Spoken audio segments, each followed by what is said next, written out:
پہلا جلسہ 16 اکتوبر کو گوجرانوالہ میں ہے، اور اس کے لیے آپ نے وہی محنت کرنی ہے جو آپ اپنے ملین مارچوں کے لیے کیا کرتے ہیں۔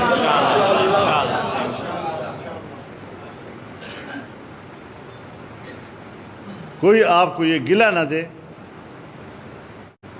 کہ اپنے جلسے کے لیے تو بڑی محنت کی لیکن مشترکہ جلسوں کے لیے آپ نے وہ محنت نہیں کی۔ پورے حوصلے کے ساتھ اور پورے جذبے کے ساتھ انشاءاللہ ہم نے اپنے تمام جلسے کامیاب بنانے ہیں۔ اس کے بعد پھر ملتان میں جلسہ ہوگا اور اس کو بھی انشاءاللہ اسی جذبے کے ساتھ ہم نے کامیاب بنانا ہے۔ شیڈول تو آ گیا آپ لوگوں کے پاس میرے خیال میں۔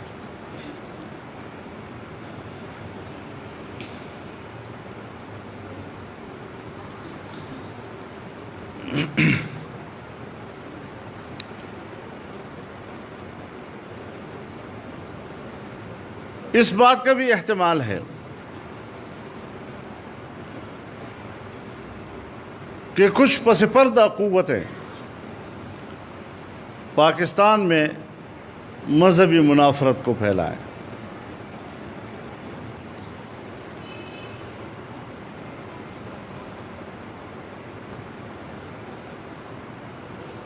ابھی جو عاشورہ کے زمانے میں کچھ ہوا،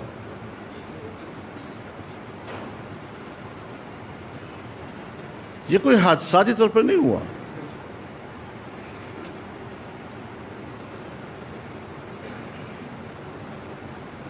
یہ باقاعدہ ایک منصوبہ بندی کے تحت کیا گیا۔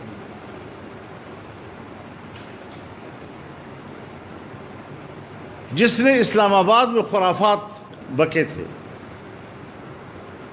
پھر اس کے فوراً بعد ایف آئی آر درج ہونے کے باوجود اس کو کس نے راستہ دیا کہ وہ جہاز میں سوار ہو کر لندن چلا گیا؟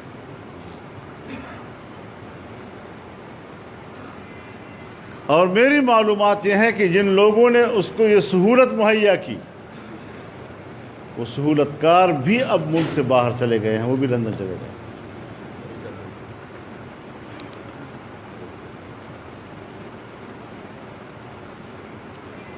انہی دنوں میں اسلام آباد کی دارالحکومت کے لیے ایک وقف املاک کا قانون پاس کیا گیا۔ یہ ایسا قانون ہے کہ جو نہ قرآن و سنت کے مطابق ہے اور نہ پاکستانی آئین کے مطابق ہے۔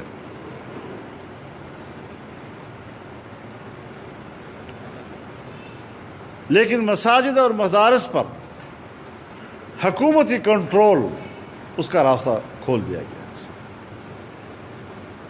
مسجد اور مدرسے میں علماء کے جو کردار رہا تھا، اس کو محدود کرنا اور اس کو پابند کرنے کا ایک طریقہ اس میں بنایا گیا، جو آئین کے بھی خلاف ہے اور قرآن و سنت کے بھی خلاف ہے۔ یہ سارا کچھ ہوا ہے، لیکن اس کے لیے دن کون سے ڈھونڈے گئے؟ عاشورے کے دن، تاکہ مذہبی لوگ آپس میں ایک دوسرے سے لڑیں اور ان کی توجہ ایک دوسرے کے مطابق ہو۔ اسی دنوں میں انہوں نے ایک قانون بھی پاس کر دیا، آپ کو پتہ ہی نہیں چلا۔ جب انہوں نے اپنا کام نکال لیا، پھر ذرا حالات جب بیٹھ گئے، اب خیال آیا تمام علماء کو کہ اوہ یہ کیا ہو گیا ہے۔ یہ کھیل بھی کھیلے جاتے ہیں۔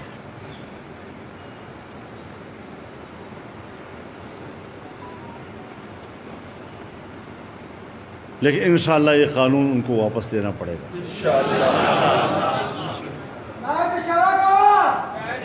ہمارے جو علماء کرام اس حوالے سے حکومت کے ساتھ رابطے میں ہیں، ہمیں ان علماء پہ اعتماد ہے۔ انشاءاللہ العزیز ہمارے اکابر اس میں کوئی رعایت نہیں کریں گے، وہ جانتے ہیں سارے صورتحال کو اور اس کی تلافی کی کوشش کریں گے انشاءاللہ، اور کامیاب بھی ہوں گے۔ تو یہ سب چیزیں وہ ہیں کہ جن پر ہماری نظر رہنی چاہیے، اور بڑے مضبوط اعصاب کے ساتھ ہمیں آگے بڑھنا ہوگا۔ آج کل تو پتہ ہے وہ لوگ غداری کے کیس بھی چلا رہے ہیں۔ کس بات پر غداری؟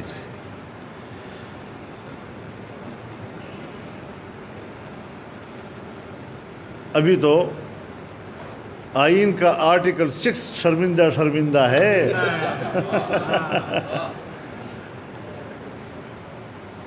جنرل مشرف کے خلاف جب عدالتی کمیشن نے سزائے موت دی تو پورا کمیشن تحلیل کر دیا گیا.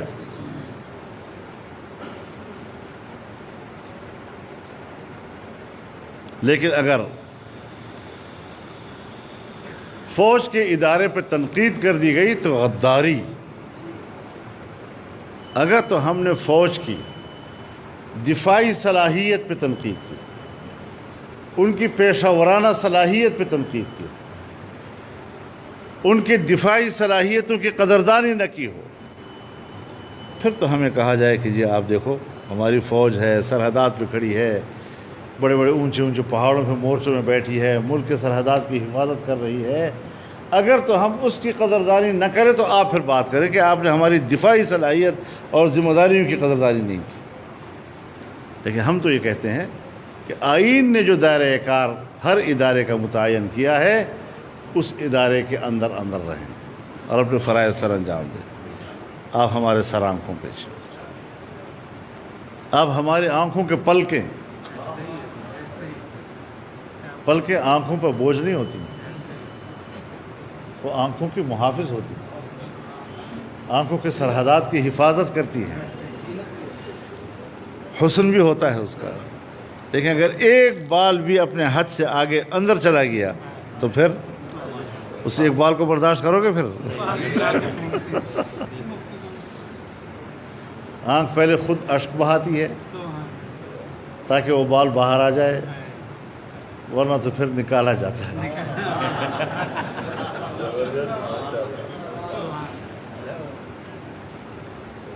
دو پڑوسی ہیں، زمیندار ہیں، ایک اپنی زمین میں ہل چلا رہا ہے، دوسرا اپنی زمین میں ہل چلا رہا ہے، خوشی خوشی محبت وقت گزر رہا ہے.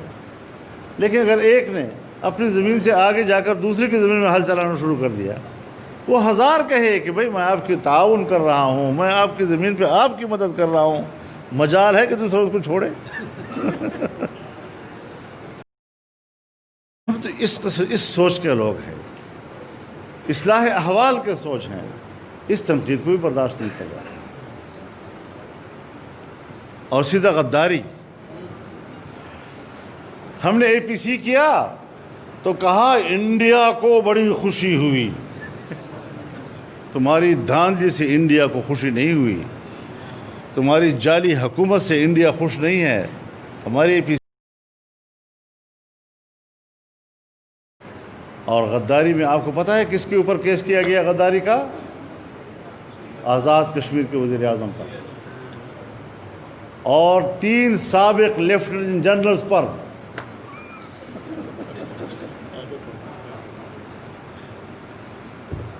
تین سابق لیفٹیننٹ جنرلز پہ ساری زندگی فوج میں. یہ بھی غدار،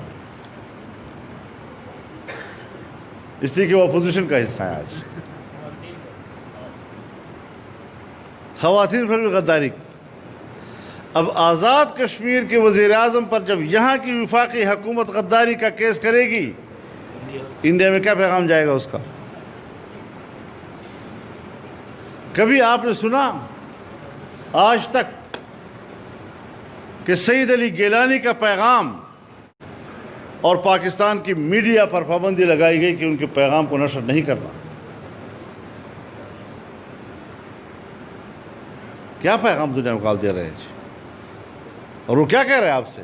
یہی کہہ رہا ہے نا کہ اگر آپ گلگت بلتستان کو پاکستان کا 5واں باقاعدہ صوبہ بنائیں گے تو کشمیر کا تحلیل ہو جائے گا، پاکستان کا موقف تحلیل ہو جائے گا.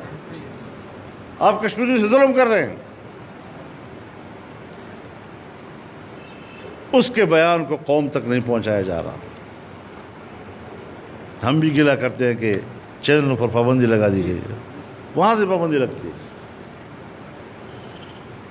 تو آپ خود اندازہ لگائیں کہ کیا ہو رہا ہے. پہلی مرتبہ ایک چینل کو ایک پینل نے انٹرویو دیا ہے. پینل نے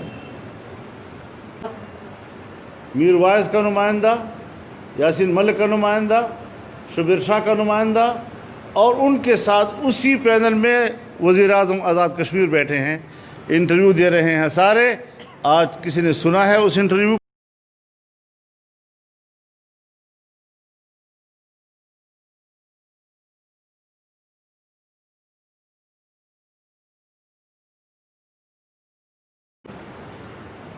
کیوں بلاک کیا گیا اس کو؟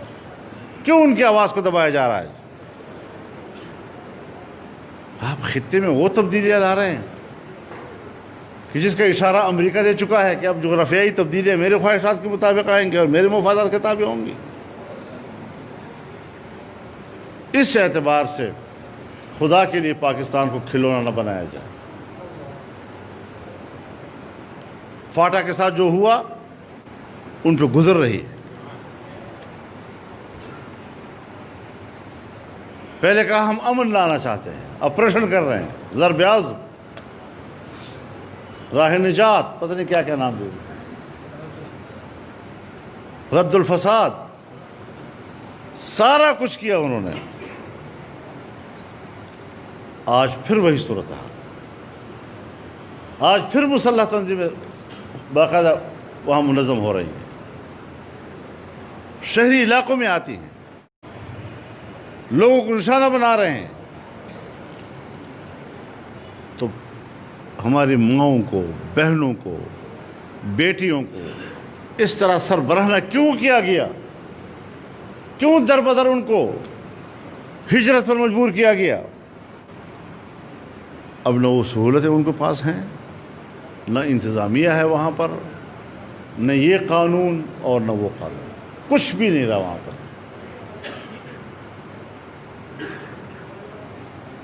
ابھی ہمارا ایک جلسہ تھا جمعیت کا، شاید آج ہو رہا ہو یا ایک آدھ دن پہلے، یہ شمالی وزیرستان میں، تو ہماری طرف سے جو حضرات بلائے گئے تھے ان پر پابندی لگا دی۔ تو میں نے کہا کہ جب ہماری طرف سے آپ پابندی لگا رہے کہ ادھر نہ آئیں تو پھر انضمام کا کیا معنی؟ اس طرح تو انضمام سے پہلے بھی ہوتا تھا، اب انضمام کے بعد تو اس صوبے کا حصہ ہے۔ میں اس صوبے میں جلسہ کر رہا ہوں، کس قانون کے تحت مجھے روک رہے ہیں؟ اور جلسہ نہیں روک رہے، ادھر سے بندہ نہ جائے۔ رویہ وہی، کام وہی، اور کہتے ہیں ہم نے صوبے کا حصہ بنا دیا۔ میں کہتا ہوں کہ تم نے فاٹا کے ساتھ وہی کچھ کیا جو مقبوضہ کشمیر کے ساتھ انڈیا نے کیا۔ تم نے پاکستان کے آئین کے آرٹیکل 247 کو ختم کر کے فاٹا کی خصوصی حیثیت کا خاتمہ کیا، اور ہندوستان نے ہندوستان کے آئین کے آرٹیکل 370 کے تحت کو ختم کر کے مقبوضہ کشمیر کی اسپیشل سٹیٹس کو ختم کر دیا۔ ہم نے کہا یہاں لوگوں سے پوچھ لو، ورنہ پھر انڈیا جو ہے نہیں پوچھے گا۔ وہی ہوا، آپ نے بھی نہیں پوچھا، انہوں نے بھی نہیں پوچھا۔ کیوں یہ مشکلات پیدا کی جا رہی ہے عوام کو اعتماد میں لیے بغیر؟ اصل کا ٹائم تو نہیں ہو گیا؟ ہاں 4:30 ہوتا ہے نا، ابھی ہیں 2-3 منٹ۔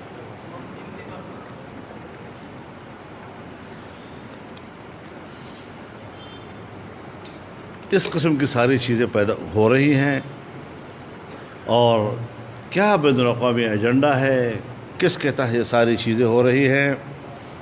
مجھے خود ایک امریکی افسر نے اس وقت کہا تھا کہ آپ کو فاٹا کا انضمام کرنا ہوگا، اور یہ ہماری ترجیح ہے، اور اس ترجیح کے بعد ہماری دوسری ترجیح گلگت بلتستان کی ہے۔ تو آج اسی کے لیے لوگوں کو بلایا جا رہا ہے کہ جی گلگت بلتستان کا کیا کرنا ہے۔ ہمیں اس وقت اندازہ نہیں تھا کہ گلگت بلتستان کس طرح دوسری ترجیح ہے، اب سامنے آ گئی۔ اس طرح ہم پاکستان کو عالمی قوتوں کا کھلواڑ نہیں بنانا چاہتے۔ قوم محترم ہیں، قومیں اپنے عزت و آبرو رکھتی ہیں، قومیں اپنی رائے رکھتی ہیں، ان کی رائے کے علی الرغم اس طریقے کے فیصلے، جغرافیے تبدیل کرنا. آخر آپ مجھے بتائیں کہ اگر ہم نے یہی کچھ کرنا ہے تو پھر یہ کشمیری جس کے خون پر ہم نے 70-72 سال سیاست کی ہے، خون پر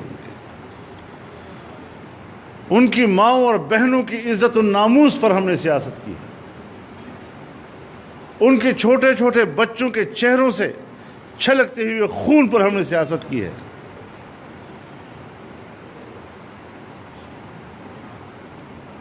ان کے بلکتے ہوئے زخموں پر ہم نے سیاست کی ہے. یہ جو کچھ ہم کر رہے ہیں، پاکستان بطور ریاست کے اس قابل رہ جائے گا کہ کوئی اس پہ اعتماد کرے گا؟